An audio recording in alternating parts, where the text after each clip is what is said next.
Bhogapuram airport next month 8వ తారీఖు నుంచి అని చెప్తున్నారు. అంటే నెక్స్ట్ మంత్ అంటే జూన్ కాదు, జూలై 8వ తారీఖు అని అంటున్నారు. బట్ అఫీషియల్గా అయితే సింగపూర్ స్కూట్ ఎయిర్లైన్స్ వారు ఒకళ్ళే చెప్పడం జరిగింది. కానీ ఇప్పుడు ఏదైతే గౌరవ ప్రధానమంత్రి నరేంద్ర మోడీ గారు చెప్పిన ప్రకారము, అంటే పెట్రోలు డీజిల్ కొంచెము ఇన్కన్వీనియంట్ సిచ్యువేషన్స్లో ప్రైజెస్ కూడా పెరుగుతున్నాయి. దానికి కారణం మీకు అందరికీ తెలుసు, వార్ మూలాన ఆ విధమైన ఇబ్బందులకి మనము గురి అవుతున్నాము.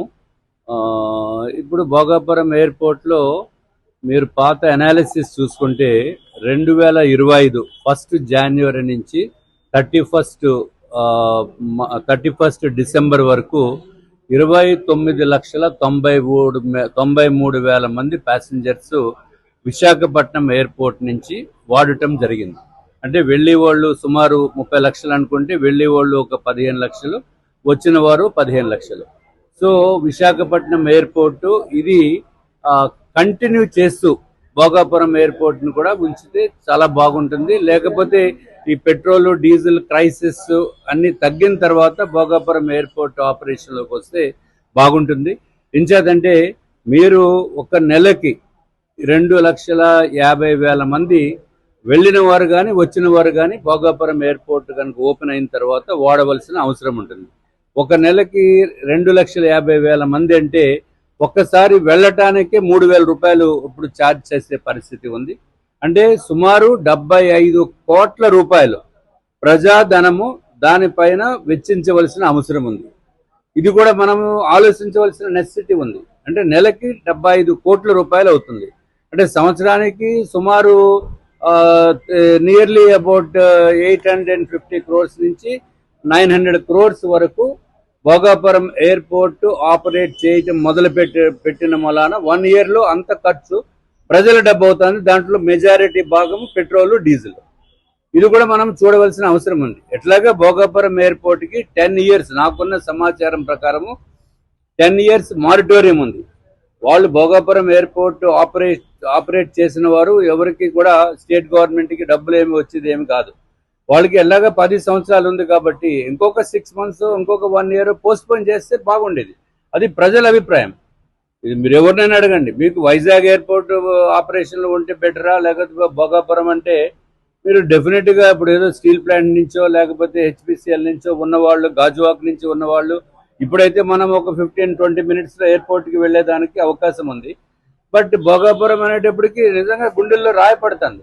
ఇప్పుడు నెక్స్ట్ విజయవాడ వెళ్ళాలంటే మనము ఇంకా కార్లు తప్ప వేరే దానికి అవకాశం లేదు. లేకపోతే మనకున్నది వందే భారత్, అది ఎప్పుడు ఫుల్ అయిపోతుంది, ఎప్పుడు టికెట్లు దొరకవు. సో వందే భారత్ ట్రైన్స్ అన్నా కంప్లీట్గా ఎక్కువ పెంచి అప్పుడు భోగాపురం ఎయిర్పోర్ట్ ఆపరేషన్లోకి తీసుకుని వస్తే బాగుంటుంది. బట్ అది మన డెసిషన్, మరి పెద్దలు నిర్ణయించాలి. ఇప్పుడు మహానాడే మనం హైబ్రిడ్ మోడల్లో పెడుతున్నాము. ఇప్పుడు పెట్టారు కదా గౌరవ ముఖ్యమంత్రి గారు. సో ఎందుకు పెట్టారు? ఎందుకంటే ఈ పెట్రోల్ డీజిల్ ఆదా చేయటము మలాన ఉపయోగం ఉంటుందనే ఉద్దేశంతో పెట్టారు. అది సూపర్ సక్సెస్ అయింది. ఇప్పుడు అట్లాగే ఇంత మహానగరం కింద విశాఖపట్నం అభివృద్ధి చెందుతున్న టైంలో భోగాపురం ఎయిర్పోర్ట్తో పాటు విశాఖపట్నం ఎయిర్పోర్టు 62 సంవత్సరాల నుంచి ఇది ప్రజల వాడుకలో ఉంది. ఒక్కసారి డిఫెన్స్కి ఇచ్చేస్తే 62 సంవత్సరాల తర్వాత కాపురం చేసిన తర్వాత డైవర్స్ ఇస్తే ఏ విధంగా ఉంటుందో ఆ విధంగా ఉంటుంది. కనీసం కొన్ని ఎయిర్లైన్స్ అన్న ఇక్కడ అంటే విశాఖపట్నం టు హైదరాబాద్, విశాఖపట్నం టు విజయవాడ, తిరుపతి ఇటువంటి ప్లేసెస్ కొంచెము ఒక మార్నింగ్ 2 hours, ఈవినింగ్ 2 hours ఉంటే ఇక్కడ నేవీ ఎయిర్పోర్ట్కి ఏ విధమైన ఇబ్బంది ఉండదు. ఇప్పుడు మనకి మిగిలిన చోట్ల 2 ఎయిర్పోర్ట్లు ఉన్నాయి. గోవాలో 2 ఎయిర్పోర్ట్లు ఉన్నాయి, మహారాష్ట్రలో 2 ఉన్నాయి, బొంబేలో ఉన్నాయి, ఇప్పుడు ఢిల్లీలో కూడా నోయిడా దగ్గర ఒకటి వస్తుంది. సో అన్ని చోట్ల ఉంటూ మనం ఇక్కడ ఆంధ్ర రాష్ట్రంలో బ్రహ్మాండంగా అభివృద్ధి చెందుతున్నప్పుడు డెఫినెట్గా 2 ఎయిర్పోర్ట్స్ ఉండటంలో తప్పు ఏమి లేదు, డెఫినెట్గా ఉండాలి. అట్లాగని చెప్పి ఒకవేళ కేవలము డబ్బే కావాలి మాకు అనే ఉద్దేశంతో ఏదైతే భోగాపురం ఎయిర్పోర్ట్ ఆపరేటర్స్ జిఎంఆర్ వారు ఉన్నారో ఇక్కడ విశాఖపట్నం ఎయిర్పోర్ట్ నుంచి ఆపరేట్ చేయండి. అక్కడ మీకు యూజర్ డెవలప్మెంట్ ఫీజు అని ఉంటుంది ఒక్కొక్క ప్యాసింజర్ దగ్గర. ఆ డబ్బులు ఏదో కావాలంటే ఇక్కడి నుంచే కట్టుకోండి. ఒక పక్కన మనకి పెట్రోల్ డీజిల్ ఆదా అవుతుంది. ఆ విధంగా కూడా ఆలోచించవలసిన అవసరం ఉంది అని చెప్పి నేను తెలియజేసుకుంటున్నాను. మీరు ఎవరినైనా అడగండి. మీరు ఎయిర్పోర్ట్కి వెళ్ళి మీరు ప్యాసింజర్స్ని మీకు ఎయిర్పోర్ట్ ఇక్కడ కావాలా భోగాపురం కావాలని అడగండి. I'm telling you will get 98% people will say ఈ ఎయిర్పోర్ట్ ఇక్కడ నుంచి ఆపరేట్ చేయాలని. కానీ ఇప్పటికే లేట్ అయిపోయింది. ఇప్పుడు మనం చేయగలిగింది తక్కువ. కనీసం సో ప్యారలల్ ఆపరేషన్స్ కూడా పెట్టేదానికి international operations you do it from Bhogapuram, no problem. International you do it from Bhogapuram. At least domestic airlines మీరు కావాలంటే ఢిల్లీ ఫ్లైట్ భోగాపురం నుంచి చేయండి. కానీ ఇక్కడ లోకల్గా విజయవాడ వెళ్ళాలంటే మనకి కార్లో మనకి 4.5 అవర్స్లో 5 అవర్స్లో వెళ్ళిపోవచ్చు. అదే వందే భారత్లో కూడా 5 అవర్స్లో మనం వెళ్ళిపోయే పరిస్థితి ఉంది. కానీ భోగాపురం ఎయిర్పోర్ట్కి వెళ్ళడానికి 3 గంటలు పడుతుంది. I'm telling you 2 hours, minimum 2 hours పడుతుంది. ఇప్పుడు ట్రాఫిక్ జామ్స్, విపరీతమైన ట్రాఫిక్ జామ్స్ వస్తున్నాయి. సో ఇప్పుడు రోడ్లు అయితే అభివృద్ధి చేస్తున్నారు, దాంట్లో నేనేమి కాదంటం లేదు. అట్లాగే బీచ్ కారిడార్ అన్న కంప్లీట్ అయ్యే వరకు మనకి భోగాపురం ఎయిర్పోర్ట్ కొంచెం అక్కడ కొంచెం ఇక్కడ ఆపరేట్ చేస్తే పంపలు ఏం మునిగిపోవు, ప్రజలకు ఉపయోగము, పబ్లిక్ కూడా ఉపయోగము, పెట్రోల్ ఆదా అవుతుంది, డీజిల్ ఆదా అవుతుంది, మన ఫారెన్ ఎక్స్చేంజ్ కూడా మనకి ఆదా అవుతుంది అని చెప్పి నేను తెలియజేసుకుంటున్నాను.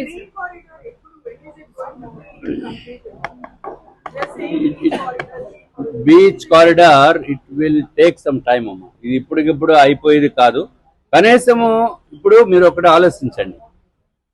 మారిటోరియం అనేది 10 years GMR is not going to pay a single rupee to the government, to my understanding, subject to correction.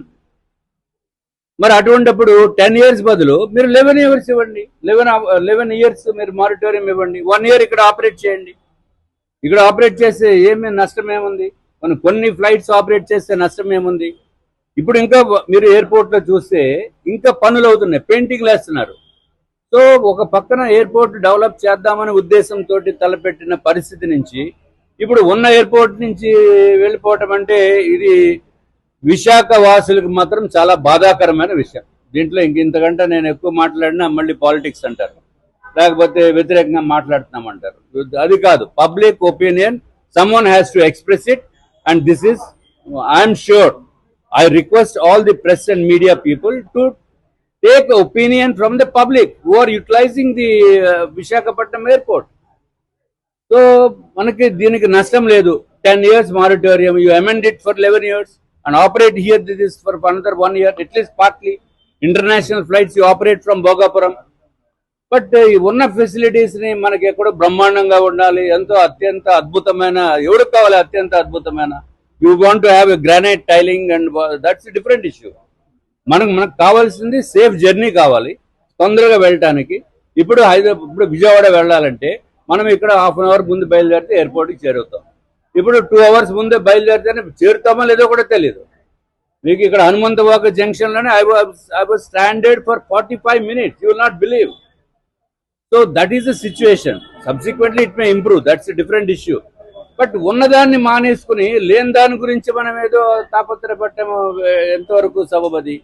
So ఇది కూడా గౌరవ ముఖ్యమంత్రి గారు, అట్లాగే గౌరవ విమాన శాఖ మంత్రివర్యులు కూడా ఆలోచించవలసిన అవసరం ఉంది.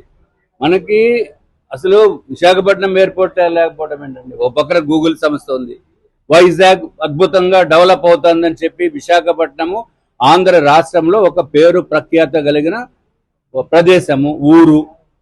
వాళ్ళు వైజాగ్లో ఎయిర్పోర్ట్ లేదంటే ఎంత చిన్నతనం కింద ఉందో నాకే చాలా బాధగా ఉంది. Very honest with you. 62 years కాపురం చేసిన తర్వాత ఇప్పుడు డైవర్స్ ఏంటండి? దాని అర్థం ఉందా? అట్లీస్ట్ డైవర్స్ వద్దు, కనీసం కొంచెం ఏదో కలిసిమెలిసి ఉందామన్నట్టు అన్నా దట్స్ బెటర్. ఓకే.